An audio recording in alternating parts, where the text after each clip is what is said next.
Yeah, man, what the lick read? This your main guy out here, man. Pissy Pianci, Lamumba. You hear me? You know what I mean? Finna hit you up with this quick story time, man. How I got jumped by Flying Street, Florida. And my big brother Damon slapped the fuck out me. So, it was back in the year of 92, 93, school year 92, 93, Eugene Butler Middle. Now, Eugene Butler, it was only 3 people at Butler with Deion Sanders. Me, my brother, and my homeboy Darian, and we all stayed on 16th Street. Going to Butler versus going to places like Reebok Middle or Susie Talbot compared to Celebrity Mathis, you can just tell the economic difference by the way the kids came to school.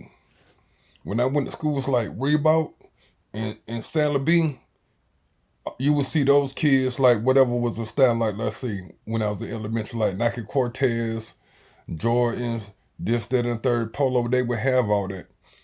To places like Butler, shit, hey man, we had all black gangster Reeboks with no socks and some Paco shorts with your initials on them and a white tee or some Chuck Taylors and a white tee and a dickie.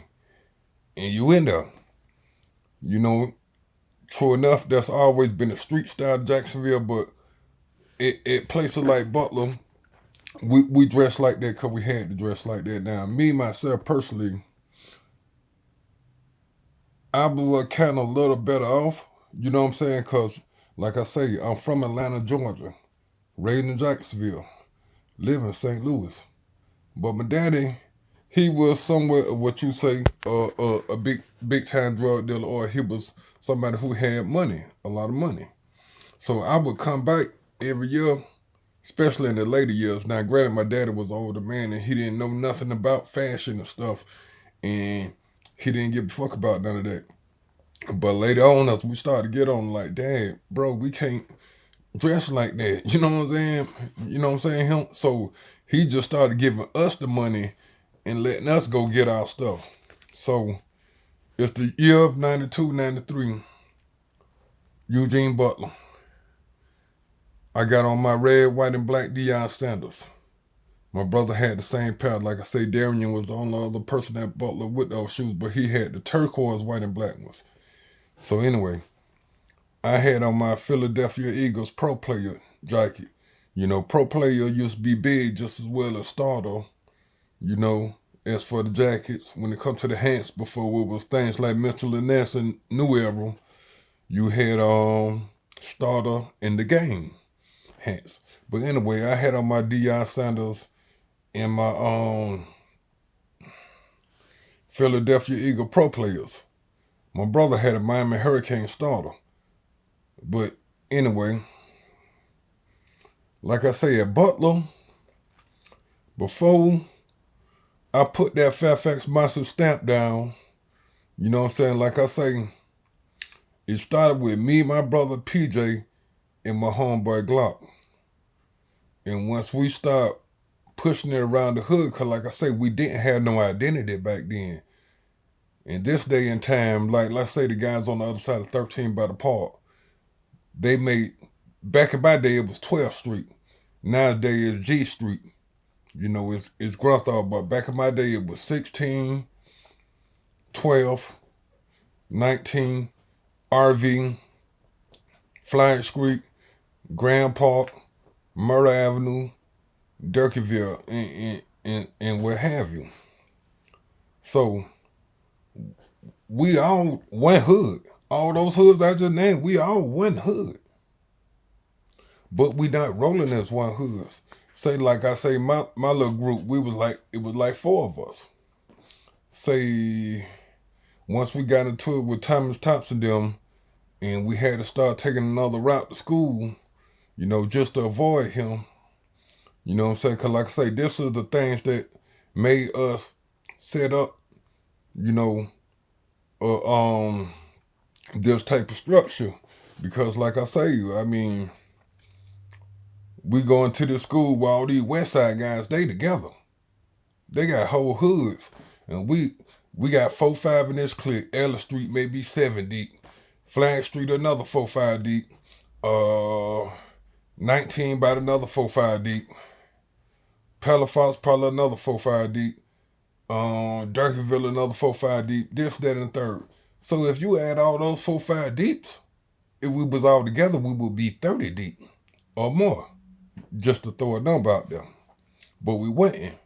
So we these little small groups from the north side against whole hoods on the west side. You know what I'm saying? Because Butler it sits just on the north side. But right behind the school is where the west side began. So it was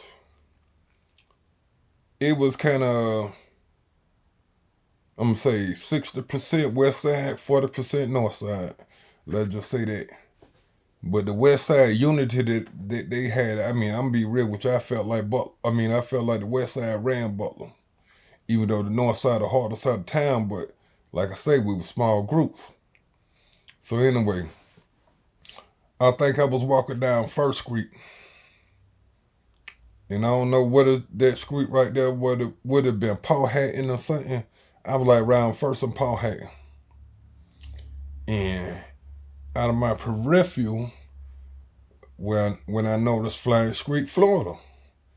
Back then, the face of Flag Street back then were the two twins, Keon and Kenyon, also known as Chop and Crane. So it was Keon and Kenyon, Kiki, but I think his real name was Cleveland. So Keon and Kenyon, Cleveland, Maurice, and Fat Lawrence. Those were the guys, the face of Flag Street, even though it was more guys from Flag Street, but they wasn't the Flag Street shit starters. Like you had people like Tory. Tory was from Flag, but Tory wasn't on the bull. Everybody that's from a hood ain't on the bullshit, but as for the ones who out here starting shit, jumping people from Flag back then, it would have been Keon, Kenyon, Kiki, Maurice, and Fat Lawrence. So, from a distance, my spidey senses just went on. I just felt trouble because they was probably down on First and Fairfax, which ain't nothing but a block away. You know what I'm saying? Or whatever that street from Fairfax to, it would have been Hiram or Paul Hatton. But they was like, when I first noticed them, they was like on First and Fairfax. Matter of fact, I was like on First and Hiram, if Hiram go that far down. But anyway, and I noticed they got up on me real quick. And out the slick of my ear, I heard them say some shit like, wait a minute, let me back it up. Like I say, back then, which Fairfax Master started that year, 92, 93. After Thomas Thompson them dropped my brother, and I got dropped by Flag Street. Right? But back then, like I say, we was on the 4-5 deep, me, my brother, Peanut, and PJ. So, me, outside of the guys from my hood, I used to hang with the guys from the hood that the school sits in, which is just the next neighborhood south of my neighborhood, PYC, Pakistan Eula Clique, PYC, and Junior Lane. So, I more or less ran with the Junior Lane guys and some of the guys out of College Circle. You know, like, let's say Jabbo, Clifford, Londricus, Fat Hunter, people like that. You know what I'm saying? Them are the guys I ran with. So I was with one of my guys. Damn. His name was just on my head, but fuck it, man. I'm gonna just say Brian. I think that was the name was Brian. But anybody from our hood, they know these guys. It's a couple of them. They've been around there for years. They all look Puerto Rican looking. Got good hair. I remember I got into one of the dude, my homeboy brother one night, but he not knowing me and his brother real cool. And the dude pulled out a knife on me, and I didn't see that he had a knife out until the people cut on the light on the porch. And the dude was about to stab me, and I didn't even know it. You know what I'm saying? But anyway, so I'm just saying his name was Brian. So I heard Brian, he ain't go to school that day. He was on the bicycle. And I heard them say something like, yeah, man, dog got to come off that bicycle. So I kind of skipped up a little bit and kind of slick whispered to him, hey, man, I think you better get on, bro. I think you boy finna try some shit, bro. And seconds later, all I think I heard was 1, 2, boom. I'm hit the oh shit, what the hell? Like I hit the goddamn ground and whoa, what? I ain't gonna lie, I was temporarily knocked out a split second till I hit the ground. You know what I'm saying? Cause I definitely didn't expect to get hit. You know what I'm saying? That's the worst blow you can take when you're not expecting it. You know what I'm saying? So, boom, they on me. I'm talking they on me tough. Flash Street hyenas. You know what I'm saying?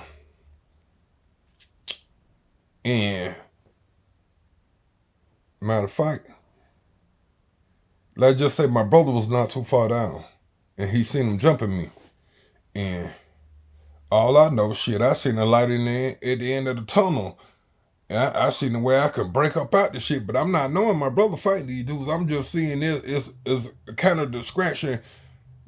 Man, I got the hell up with the bucket. I'm running. You know what I'm saying?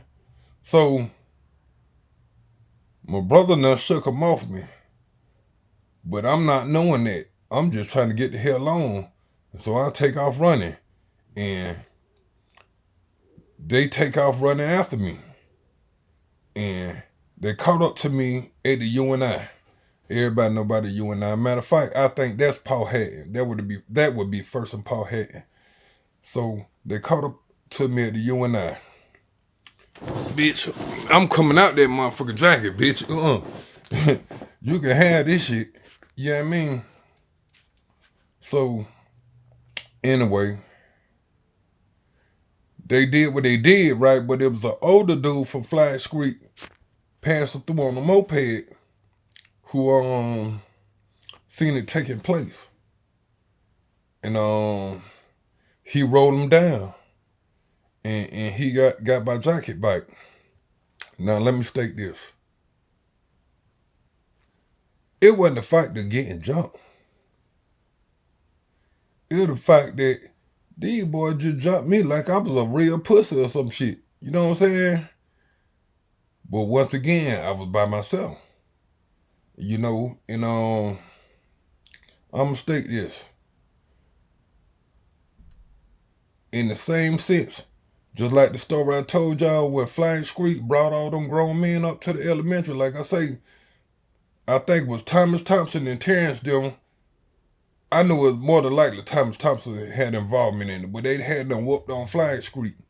Because, you know, us on Flag Street used to always go at it for years, but it was just fighting. And be honest with you, this just my honest opinion. On that fight tip, them boys down there could never fuck with us on our end. Now, when it come to this here, man, Flash Street birth killers better day.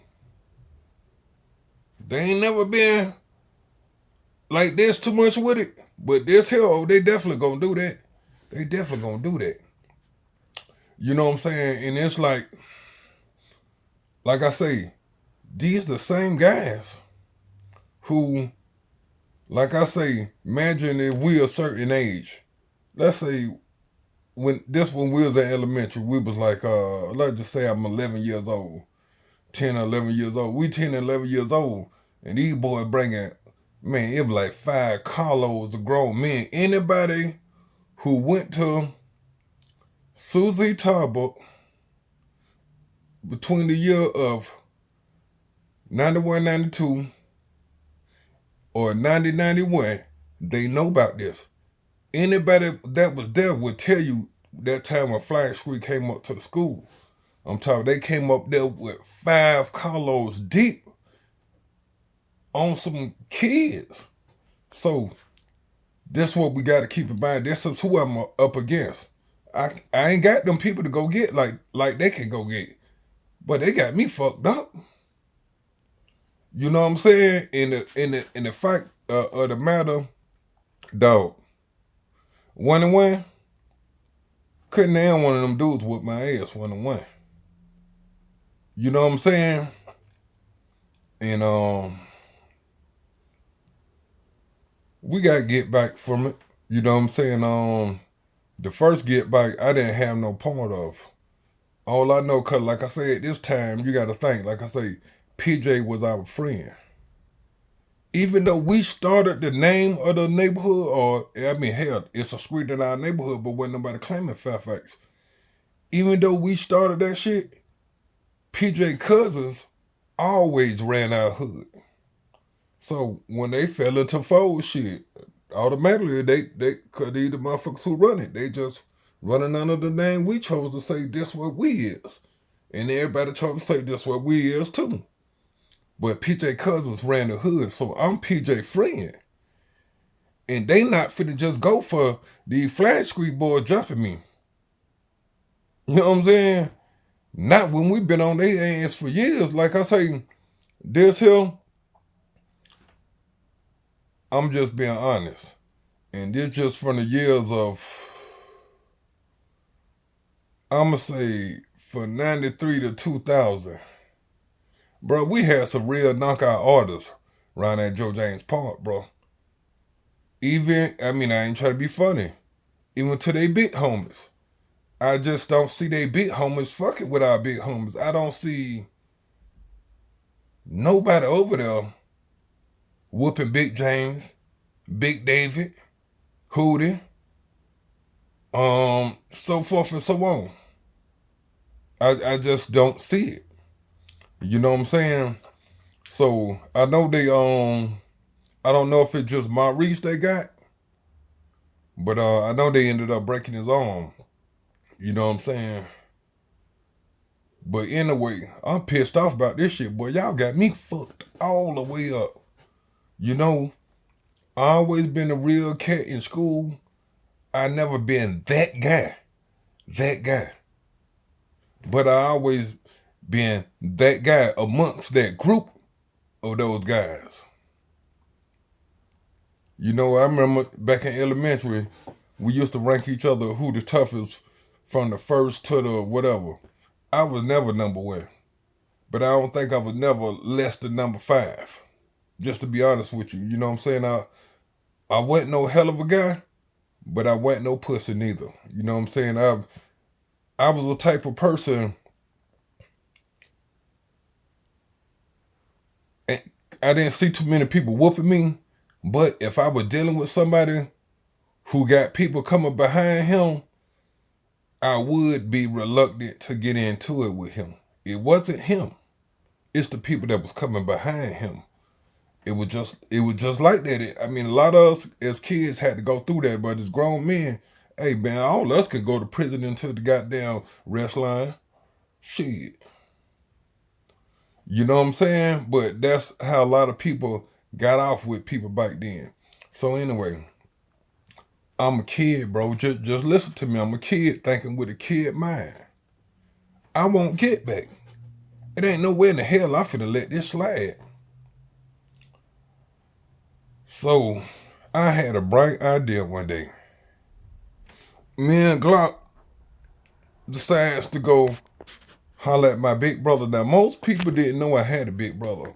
And see the thing about my big brother, bro, he was always like a daddy to me, man. He wasn't like a brother to me. He was like a daddy to me. You know what I'm saying?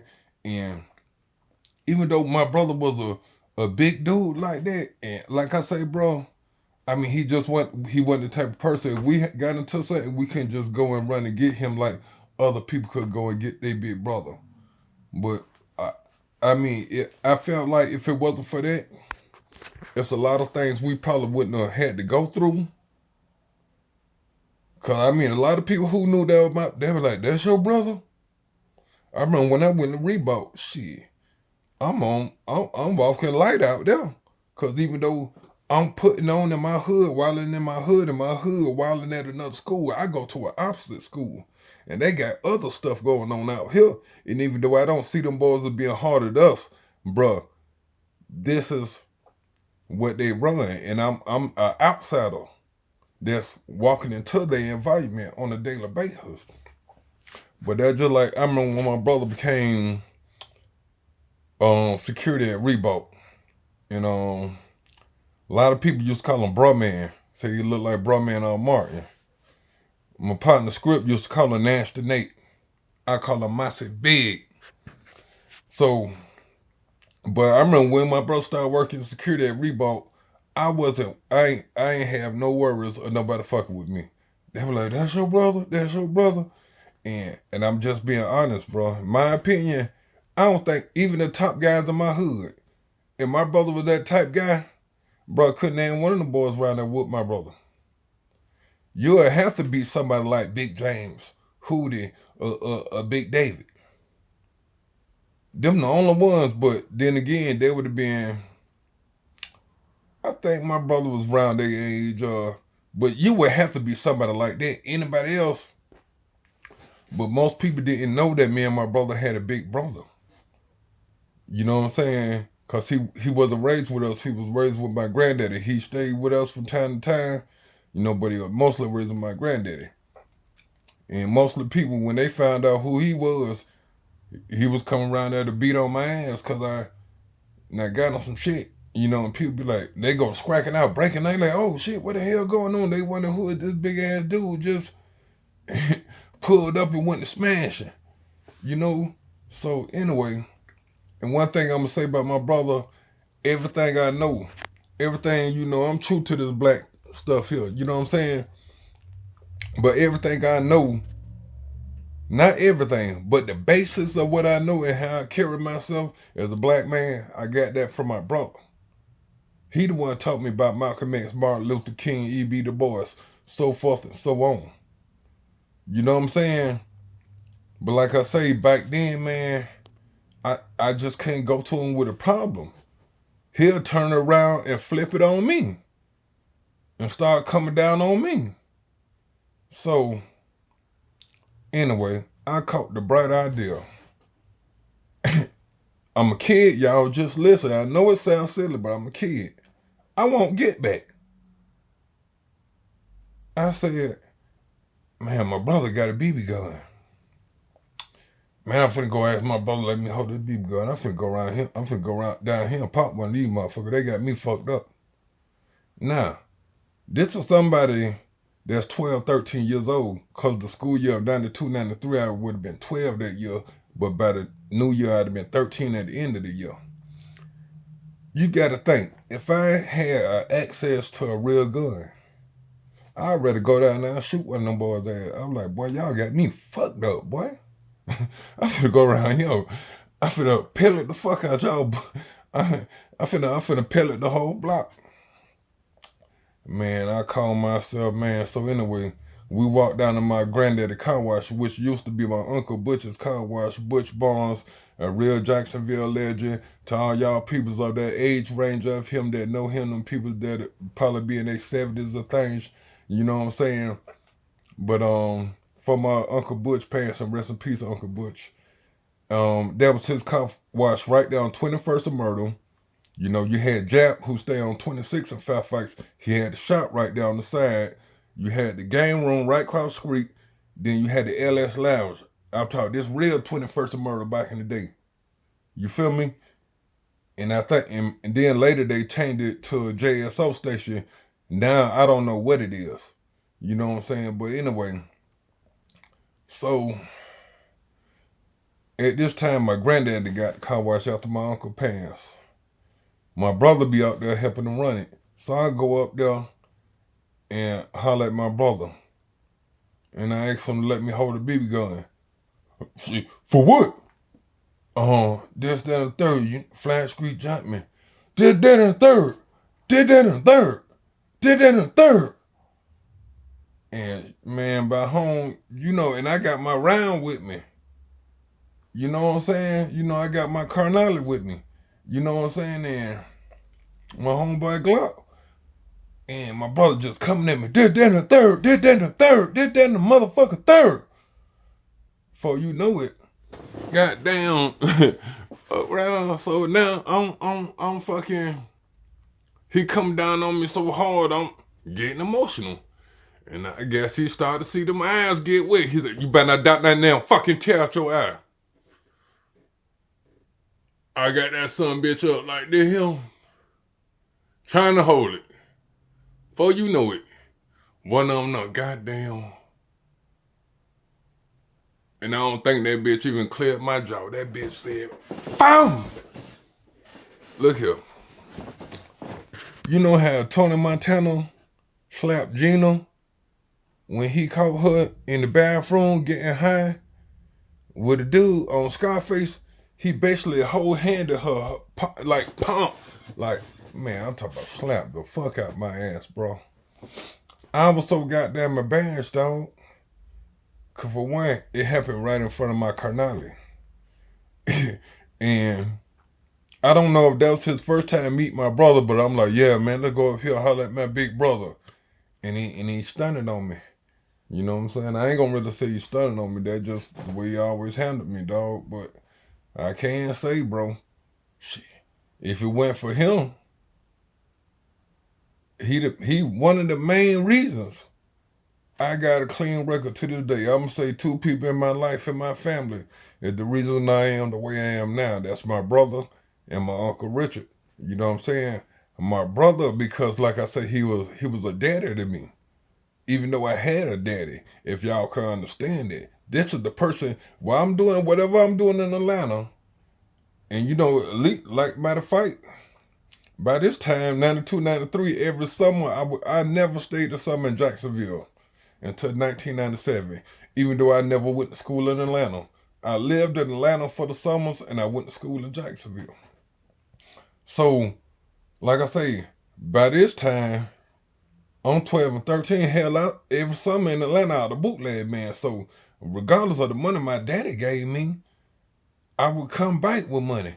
But you know, I was a young kid. I'm 11 years old out here selling dope, selling liquor, selling beer, selling cigarettes, selling lighters. You know, that's the type of environment I lived in Atlanta, bro. Just imagine this. You 11 years old, and one day your daddy come home with two 24 cases of beer, 2 gallons of freshman gin, 2 cartons of cigarettes, a spindle of lighter, and throw you a bomb of weed. And say, now, pay me back when you make your first flip. And that was my hustle every summer. So, even though he know I was running rampant on the carpet, when I'm out there in Atlanta, I didn't have nobody to tell me right from wrong. So, I think growing up with a wild family in Atlanta, because I don't come from a family like that in Jacksonville. I don't come from no wild family. The only people that really grew up rough in my family is me, my brother, my sister, and my cousin Natalie. And Natalie probably grew up a little rougher than us, you know, because she lost her daddy at a young age. And that dramatically affected, if it affected us, it affected us. When my Uncle Butch passed, it affected us. So this is his daughter. I know that affected them. You know what I'm saying? So, like I say, my brother, he was the type of person, he was the person I would have to answer to if I got caught. Ain't the fact if I got in trouble, if I got caught doing something, man, I'd be at that house waiting on that phone call. I'm just sitting. I'm knowing it's gonna ring. You know what I'm saying? But hey, man, I got another story I'm gonna tell probably later. A couple of other things, you know, a little instance where my brother probably shined on me, if that's the correct word to say. I mean, he was just doing what he was doing. But oh yeah, let me say this, cause I spoke it and I passed it up. Like I said, if it wasn't for my brother and my Uncle Richard, my brother, he the one who kept me in line about a fear of what's gonna happen to me if I got into something. My Uncle Richard, because he showed me a better side of life. Like, I don't think my family really knew how much it was like a field trip just to go to their houses. From my auntie, Deborah, rest in peace, stayed in Sherwood. Going to this person's house, going to this person's house. Sherwood the hood, but it's definitely a better hood than my hood. You know what I'm saying? But in just a better household. You know what I'm saying? Here it is, my uncle, big nice house, worked for Prudential, retired from Prudential, and just having something to look at in anything he knew I was interested in. He knew I was in baseball, so he started making me come to the house do some yard work, and he'll pay for my classes. He knew I was in martial arts. Same thing. He did things with me to keep me out of trouble. And when I just so happened to wiggle in trouble, my shit big was the one I had to deal with. You know what I'm saying? But I'm going to end up probably telling that story again because I'm going to take y'all all the way back. But I just want to tell that because, my brother just had his birthday and I like to try to tell a story. You know what I'm saying? But you know what I'm saying? It's more coming, and I'm gonna get one to dealt with it. But yeah, man, I got jumped by Flag Street. I go to my big brother, and next time let me hold this BB gun. I'm finna go pop one of them motherfuckers. You know what I'm saying? I went number 12, 13. You know what I'm saying? And I wanted my revenge. And my brother goddamn came down so hard on me. Man, my eyes started working. He said, "You better not dot that damn fucking tear out your eye." Hey, bitch, I got him up like this.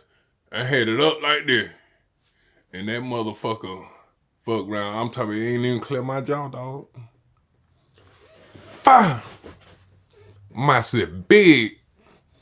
Happy birthday. That's all for right now. Pissy, Pianci, Lamumba, man.